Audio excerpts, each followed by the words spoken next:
I just want to start off this speech by saying that I cannot fit everything that I want to say within these 5 minutes, 5 minute limit that I have. But hopefully, you get a good understanding of what I'm trying to start. So I just want to start off. Oh, I just also want to add that this is my final speech at my first semester at Santa Fe College. Um, Long story short, I faced a lot of adversity to get to this point. So I'm just gonna be upfront. Like there are more so gonna be no oral citations in reference to what I'm mentioning here, which is the upsetting part. But I just want you guys to trust me in this because I've these past 2 months I've read a lot of literature in terms of self development, I guess you could say, and I've actually known about I've came over Maslow's hierarchy of needs um, previously before we even went over it in any of the lectures or Zoom meetings, whatever you want to call it. Um, so with that being said, I just don't want anybody to think that I took the easy route in doing this final speech and saying that, oh, we learned about it in class. He's just gonna do Maslow. Like, no, it's not like that. I actually applied what I learned from this myself into my real life. And so, with that being said, I'm gonna tie some real life experiences into the points that I'm trying to portray to you, right?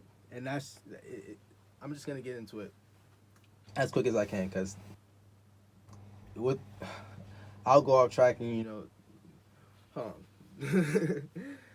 So yeah, first off, what I want to start by saying is, um, you just need to understand the basics of Maslow's hierarchy of needs. So pretty much, start. I wish I could edit in, like, throw a picture, but like the bottom of the pyramid is uh your basic needs. So I mentally divide them up into two levels. So the bottom level would be your biological and your physiological state. So food, sleep, water, stuff like that. Next up from that is your safety. So I would say your security, your health, and your financial needs. Shelter, housing, stuff like that. A level up from that, like, what would you say? Love is a really broad word, but just more so your wholesomeness. I would say, and I'm really trying to use my own language when it comes to this, just to really get because like there are really like I'm just trying to use my own language when I direct this message to you guys.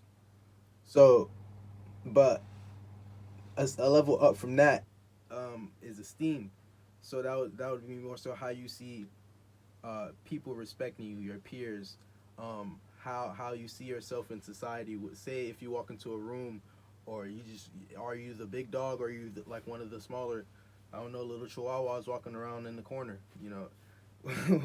so that's not to be funny, I, with, whatever.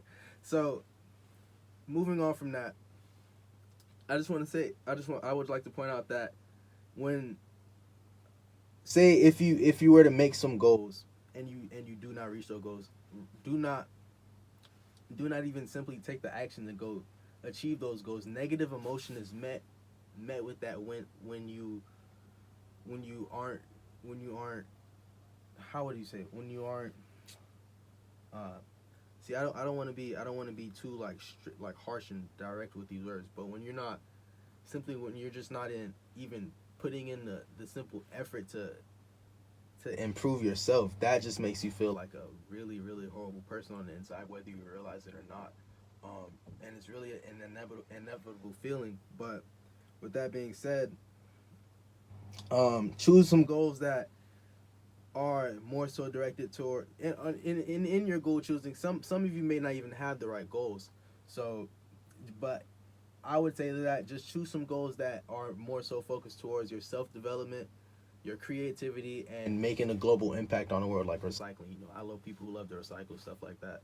Um, Creativity. I like to do videos and like photography stuff. I'm a camera. I like cameras and stuff like that. Like that's a whole nother story, man. But and self development, like I said, like bro, even doing push-ups, pull-ups, something. I don't know, something, anything. This is for you to figure out for yourself. But yeah, my next point: the power of your habits really do shape the future of your what the power of your habits, whether they are good or bad, shape the future of your future self. Pretty much, I said that in a really extravagant way, but your habits determine your future. Long story short. Um, and with that being said, those habits serve rewards, and we tend to crave those rewards, and then those craving the habit of craving those rewards becomes a part of our routine in our daily lives. Like, say for example, just the average alcoholic. Like, these are simple things that people just don't understand, and I'm really trying to get this point across. And at this point, I'm realizing that I am going to lose speech on these points, but I mean points on this speech, but I just really want to get this message across, and I just hope you guys can understand that. Whether you're just forced to do your peer review on this or anything, I'm just really trying to get this point across. Um, where was I with that? I'm sorry, I went a little bit off track. But it's better to redirect your where I was. Well, okay. So it's better to redirect these cravings.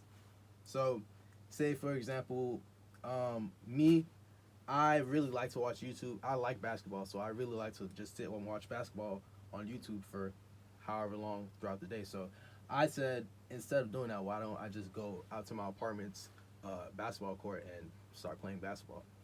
See, simple as that. I'll just start playing basketball, and I find myself playing basketball for like 4 hours out of the day if I'm really enjoying it, because people are out there and stuff.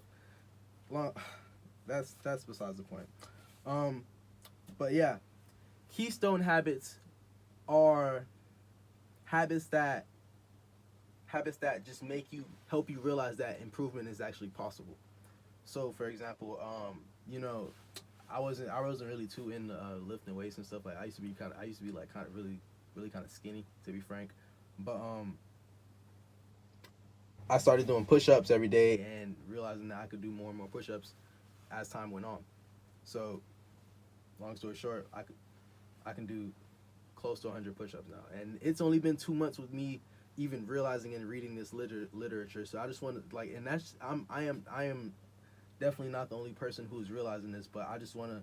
Not many of my peers at least are realizing this. So I just want this to be an opportunity to help you guys realize what's going on and what's going on around you. Um, and also, with that being said, it's just really, I don't even need these cars anymore at this point. It's just really important to organize your time in the way that you enjoy it. So, and people don't really like to take accountability for themselves in terms of just like simply, like, say if you want to make a schedule, like if you want to schedule your time to do, like, people usually like make to-do lists, and that's not really good, because like then you're just piling yourself with things to do, like no leisure time. You're not going to sit outside and watch the birds tweet for 2 hours on your to-do list. That, like, you simply, what I'm trying to say is plan your leisure time, plan your playtime, quote unquote, and just time for you to enjoy. Like for me, I have like I like to say I have undiagnosed ADHD. Like, I never like got the pills or, but my therapist, she told me like, yeah, you definitely have ADHD. So I just took that and ran with it. Call me what you want, but yeah, man. Long story. Where was I going with that? Wow. So, oh man, damn. Oh yeah. So for me, that's what I was going with that. I need a lot of playtime. I like, if I am to sit and stay and do the same stagnant thing for hours on end, like it's just not gonna work out for me, and I'm just gonna get bored, and then it's gonna get it just goes bad. So I plan my playtime accordingly. So, and I see this point. This is going on 9 minutes. So yeah. With that being said, I just want you guys to take this message and oh. I left a note on myself. I said turn over one of these cars. I just want you guys to just don't second guess yourself. Do not second guess yourself. That's that. And with that being said, you guys have a wonderful day. You guys have